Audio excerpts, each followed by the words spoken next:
On se retrouve sur le GBP USD pour ce point flash. Donc là, Hakim, pourquoi je t'en parle? Parce que hier, tu as pris une position à l'achat. Est-ce que c'était la meilleure décision? À voir. Moi, j'aimerais savoir si tu étais rentré en daily ou pas. Si c'est le cas, alors là, on a effectivement, tu t'étais basé sur l'EMA 50, le moyenne mobile exponentielle 50. Le rebond, nous l'avons eu. Nous l'avons eu.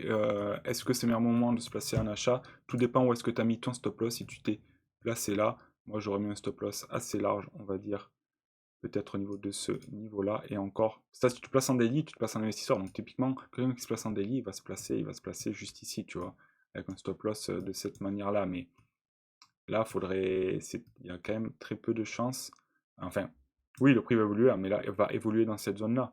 Là, tu as très peu de chances de te faire stopper, mais il faut avoir une taille de position très petite. Donc, le mieux, en daily, donc là, on va faire une petite analyse ensemble, je pense que tu l'as fait aussi, mais on va la refaire ensemble. On va se mettre en daily, et on va tracer nos zones de support ici, les points clés, les niveaux clés, zone de résistance juste ici. Ok, on va se mettre en 4 heures.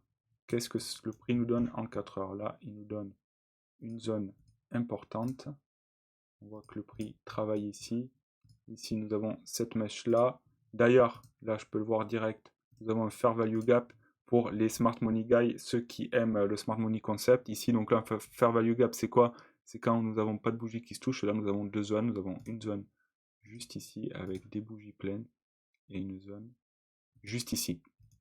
Donc le prix potentiellement pourrait aller chercher effectivement, aller combler ce faire value gap. Mais est-ce que le fondamental va lui donner le jus pour? Là, pour moi, on a un GBP faible fondamentalement. Le GBP, si tu veux, bon, l'inflation diminue, mais toujours la même rhétorique des banques, de la Banque centrale, de la BOE, qui eux veulent attendre le bon moment pour cutter les taux. Mais ils ont le marché de l'emploi aussi qui est en train de ralentir. Donc, ils vont peut-être donner un petit coup de boost pour cutter les taux lors de la prochaine réunion en juin. Bien que les espérances, les probabilités sont tombées de 49% cette semaine de cutter les taux à 54, alors c'était 59 la semaine dernière.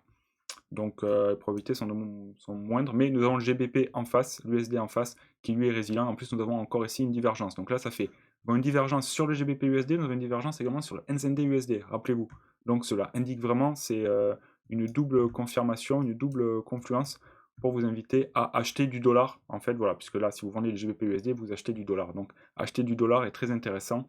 Il suffit de trouver la meilleure contrepartie en face. Donc là, à moins que tu aies placé ton stop loss au niveau des 1,25, qui est un gros prix psychologique. Sinon, en tout cas, là, en 4 heures. Donc là, tu affines en 4 heures, mais là, c'est pas forcément le meilleur moment idéal pour acheter.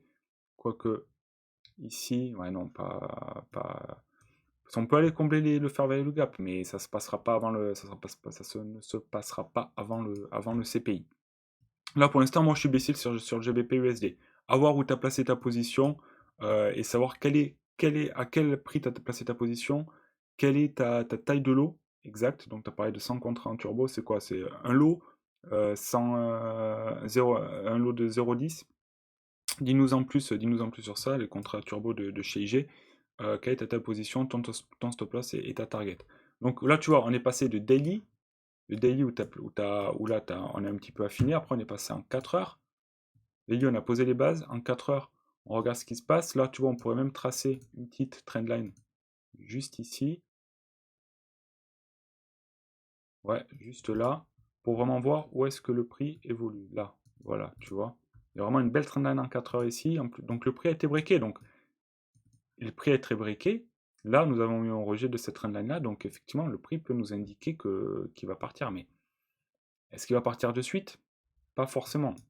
Pas forcément. Toutes cassures de trendline ne sont pas des décisions, ne sont pas des raisons de trading. Enfin, en tout cas, à elles seules. Elles s'ajoutent avec d'autres confluences. Là, moi, ce qui m'embête, c'est cette divergence-là, en 4 heures.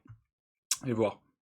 À voir, mais où est-ce que tu t'es placé? Tu t'es placé hier, donc est-ce que tu t'es placé là, casse sur la trendline? J'aimerais savoir.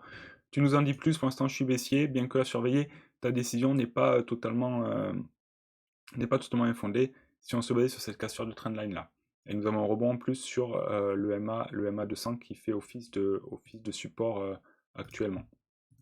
Là, nous avons encore un autre niveau clé. Je vous invite vraiment à encadrer ces graphiques là parce qu'en plus, vous verrez que Les prix rebondissent toujours au même moment. Ce que vous tracez aujourd'hui en avril, vous allez le retrouver, le prix rebondira aussi au mois de novembre, par exemple, sur ces zones-là. En tout cas, si le prix est toujours dans cette zone-là. De toute façon, le prix là va ranger entre les 1,25 et les 1,29 si on se place sur du moyen terme. Puisque là, il est quand même en gros range le prix. Depuis quand le prix est en train de ranger entre ces zones-là? Depuis le début de l'année, même plus, même plus. Ouais, il est en train de ranger sur ces zones-là depuis juin 2023. Juin 2023, là, nous avons eu un breakout, juste ici.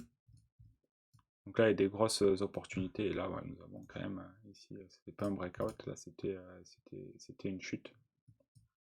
C'était une chute. Mais là, concrètement, nous sommes dans ce range depuis novembre, ouais, depuis novembre 2023. Donc nous sommes au milieu du range, là, en fait. Nous sommes au milieu du range. Donc il faut breaker, en fait, ce milieu du range, là, où là, on peut voir que ça mèche énormément. Voilà, si tu as des questions, Hakim, n'hésite pas. J'espère que cette petite analyse, ce point flash, t'a un petit peu orienté un peu plus. Fais du daily. Daily, si tu es un swinger, si tu es un swinger, tu prends tes positions en 4 heures, voire 1 heure. Après, le mieux, c'est de faire des entrées de position en M15 pour avoir des positions, des entrées super précises. Voilà pour cette analyse. On va maintenant passer sur l'autre analyse qui est, on va aller se mettre sur l'autre CAD.